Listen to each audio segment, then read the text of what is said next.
pagdiriwang ng pagbubukas ng cafe ko. Ito rin ay celebration para ipaalam sa inyo ang bagong tagapamahala ng cafe na ito at ng buong negosyo ko. Nay, ito na ba yun? Walang iba, kundi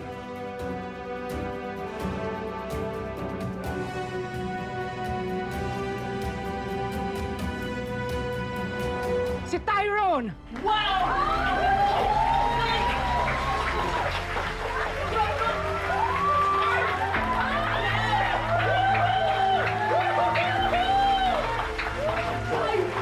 Si Tyrone ang tagapamahala ng cafe na ito at ng lahat ng negosyo ko.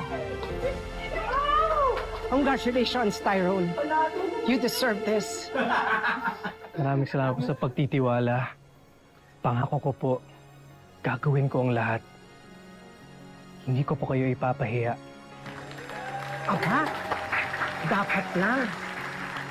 TSS. Ano po yun? Tiwala sa sarili. Maraming salamat.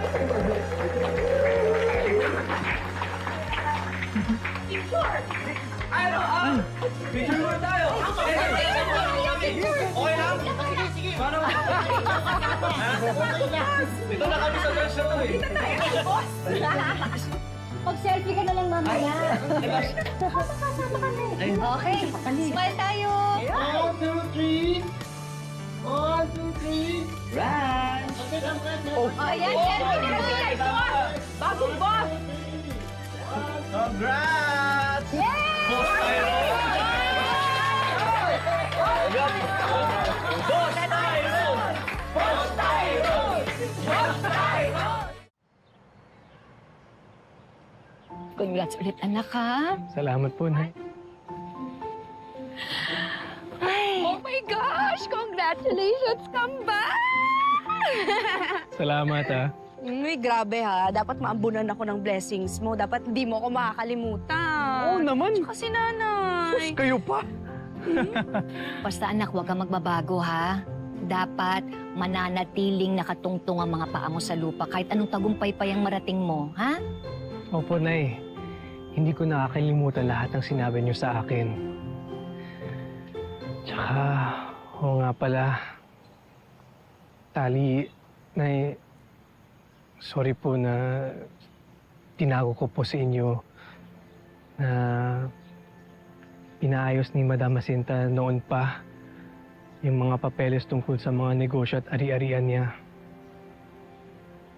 Teka, pinagawa niya ba yun kasi mamamatay na siya, si Madam Jacinta? Tali, Nay, binigyan siya ng taning ng doktor. Kaya bilang paghahanda, ipapamahal niya lahat sa akin ng mga negosyo at ari-arian niya. Oh my gosh! So yayaman na tayo! Tali, anak, pwede ba tumigil ka na? Ano ka ba? Anak, ginawa talaga ni Madam Jacinta yun? Opo, Nay. Kakausapin niya ulit tayo kasama ang abogado niya kapag maayos na ang lahat.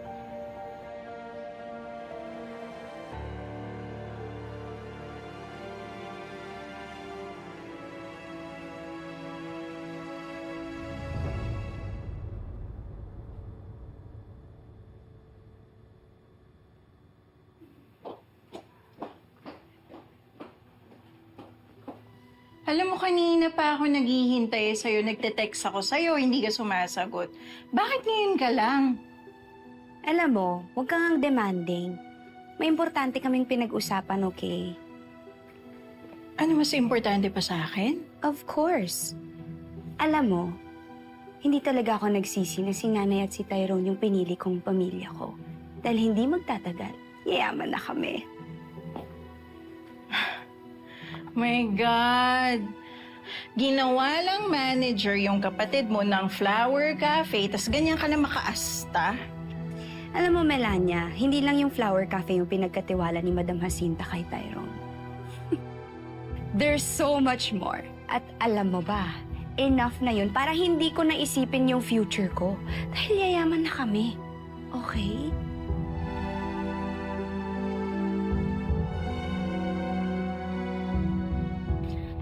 I don't care kung paano mo gagawin. Basta puruhan mo si Jose. Idamay mo na rin yung tayo. Total, malapit kay Chris yun. Hindi talaga nagalit mo, ano? Siyempre, damay-damay na to. Hindi nila ako dapat niloko. At yung si Chris, pagbabayaran niya yung mga kasalanan niya through Jose.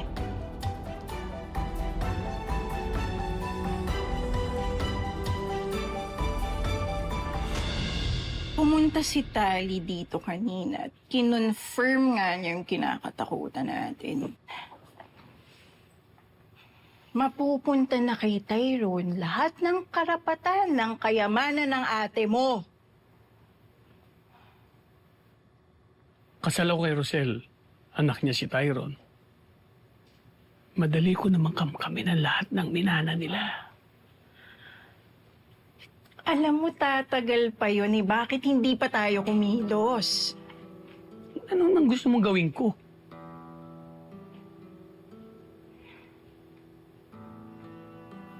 Alam mo, kailangan kasi dispatchahin niya mag-ina na yan eh. Si Rosel saka si Tyrone. Para naman makuha mo lahat ng kayamanan ng ate mo. Hindi naman ganun kadali yung sinasabi mo. Anong hindi ganun kadali yun? May kakilala ako na kayang-kaya niyang gawin yun sa tamang halaga. Alam mo, ako na nga gagawa. Ako na lang ang kikilos para sa'yo.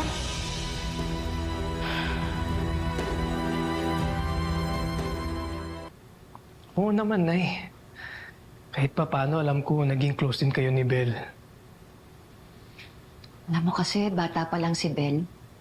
Parang nagkaroon na kagad kami ng koneksyon. Hindi ko nga mapaliwanag eh. Hindi ko rin maintindihan. Pero basta parang ang kaan lang ng loob ko sa kanya. Nay, mabait naman talaga si Belle. Kaya kahit kapatid ko si Tali, hindi ko maiwasan maikumpara sila.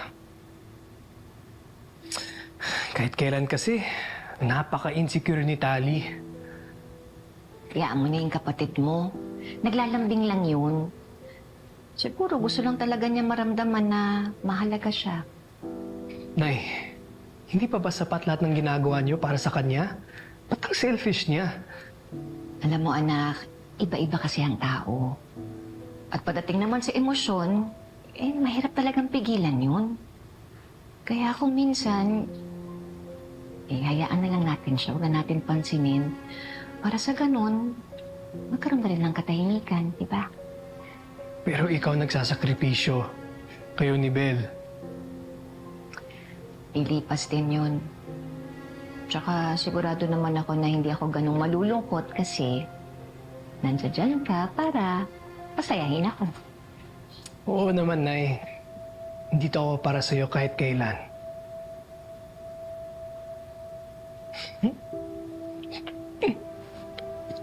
Love you, Nay. Love you, anak. Kahit anong mangyari, dito lang ako. Salamat.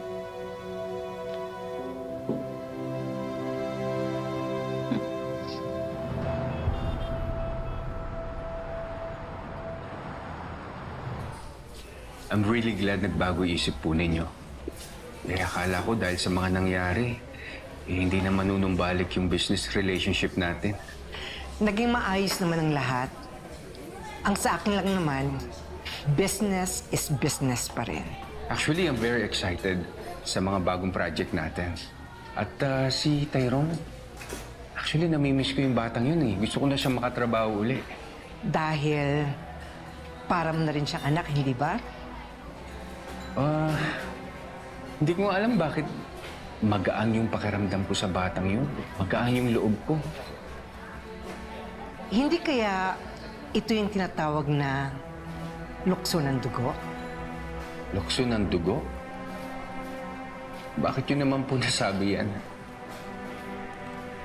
Ikaw ang tatanungin ko, Chris. Nung naging kayong dalawa ni Rosel, wala bang nangyari sa inyo?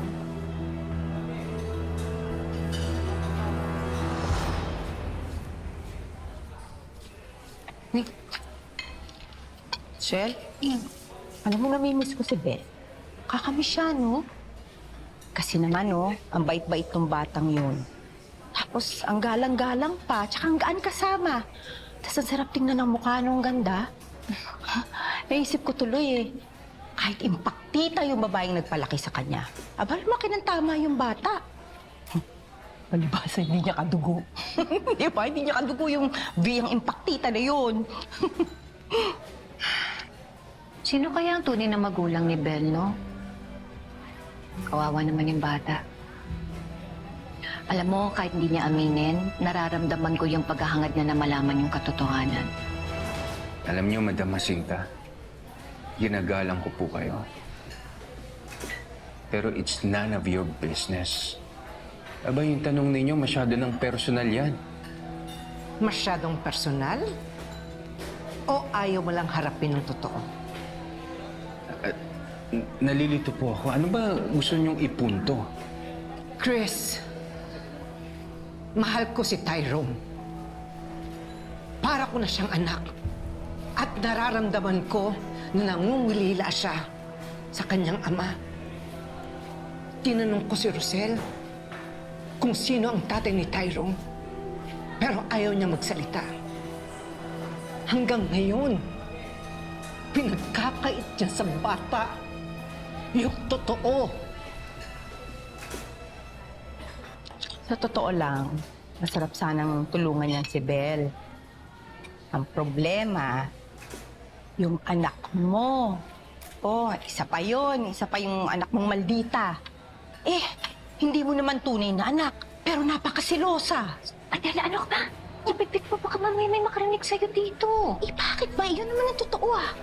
Hindi mo naman talaga siya tunay na anak at saka hindi rin siya tunay na kapatid ni Tyrone. Dahil yung tunay mong anak at tunay na kapatid ni Tyrone, andun sa Santa Ines, nakalipin. Alam mo, magbo-birthday na siya. Sayang nga eh. Kung nabubuhay lang siya, sigurado ako magkasama kami.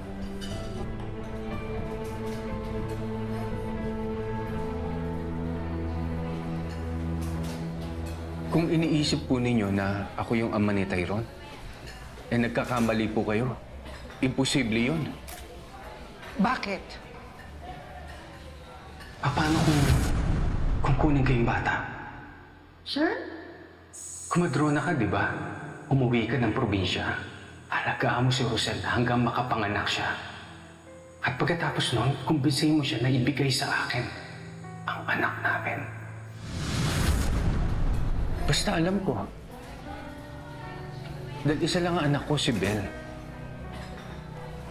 Isa lang at wala nang iba.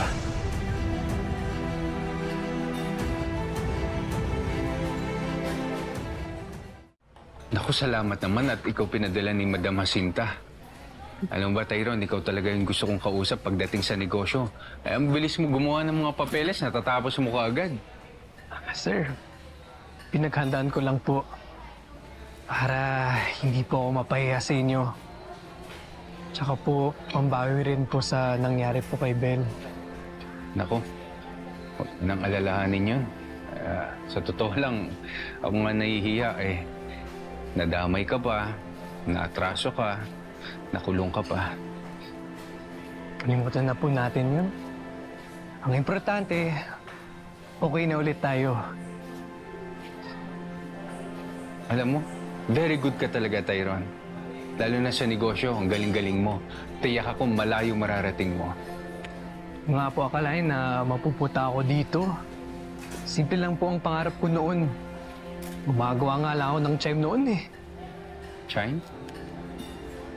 Opo. Ganito po.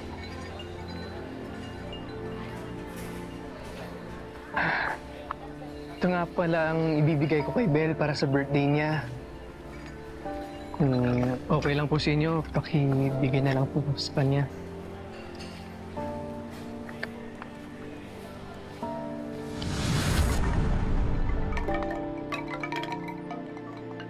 Oh! Di ba ikaw ang may gawa nito ng mga bata pa tayo? Natago mo pala? Eh, alam ko naman paborito mo yan. Kaya binibigay ko yan sa'yo bilang reward dahil magaling ka.